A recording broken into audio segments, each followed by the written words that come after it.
그런 날이 있습니다. 누군가와 함께하며 새로운 시선을 만들고 싶은 날. 그래서 오늘은 무라카미 하루키와 함께 하루를 살아보려 합니다. 그가 달리고 먹고 마시고 글을 쓰며 생각했던 순간들을 내 하루에 담아본다면 어떨까요? 과연 이 하루는 내게 어떤 이야기를 들려줄까요?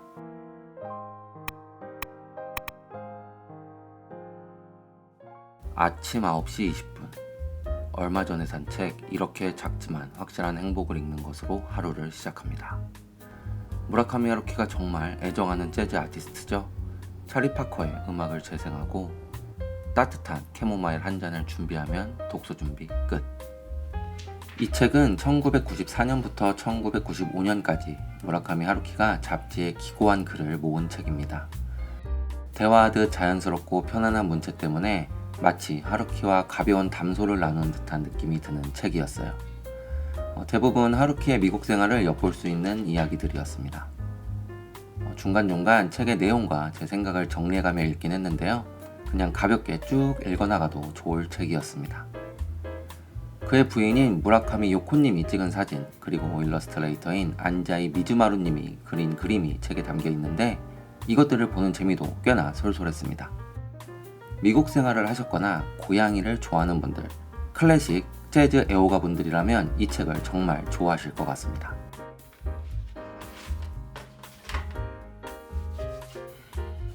오늘의 점심은 나폴리탄 스파게티를 만들어 먹기로 했습니다.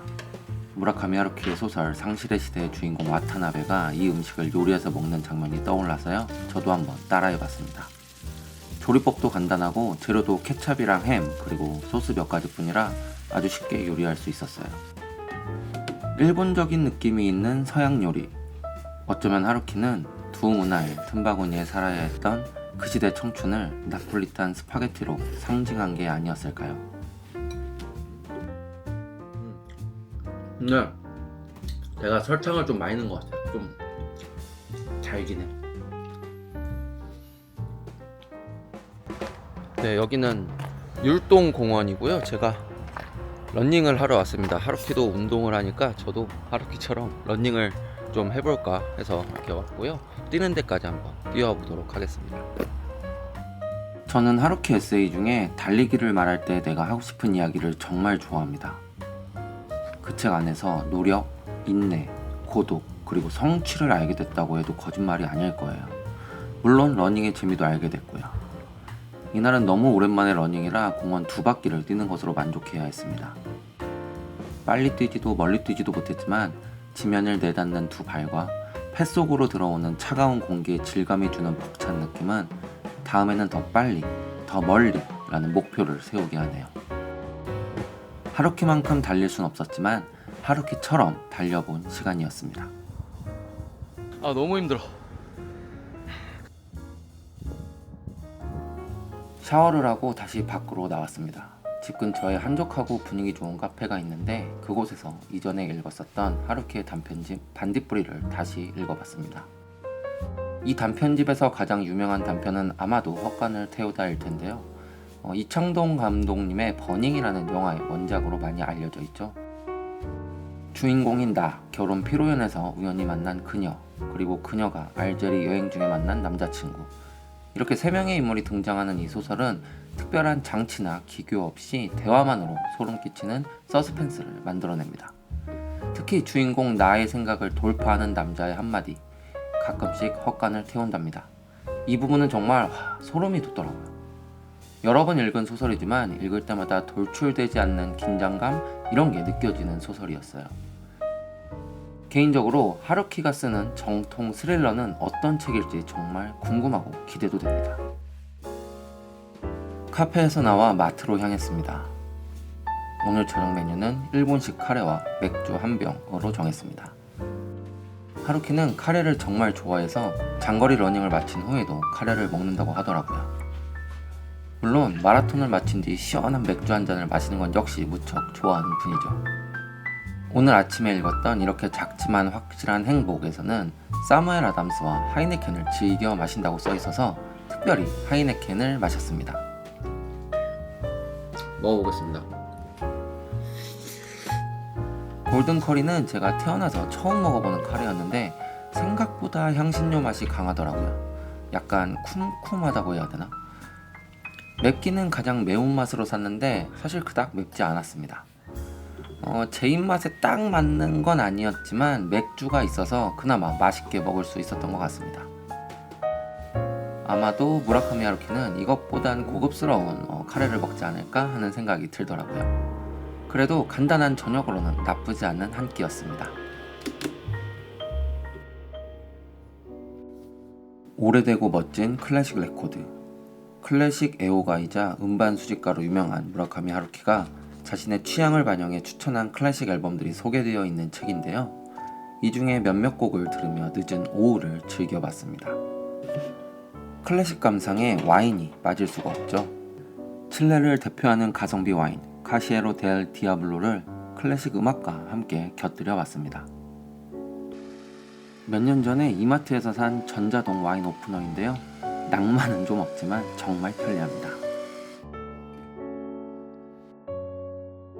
이 카베르네 소비뇽 와인은 적당한 산미 그리고 적당한 무게감으로 누구나 좋아할 만한 와인입니다. 가격도 10,000원 초반선이니까 부담없이 한 번쯤 장바구니에 담아보세요. 본격적으로 음악 감상을 시작했습니다. 거의 대부분이 모르는 노래들이어서 쇼팽의 발라드 3번 A 플랫 장조, 모차르트 교향곡 38번 프라하처럼 어딘가 낯이 익은 제목의 노래를 플레이시켰습니다.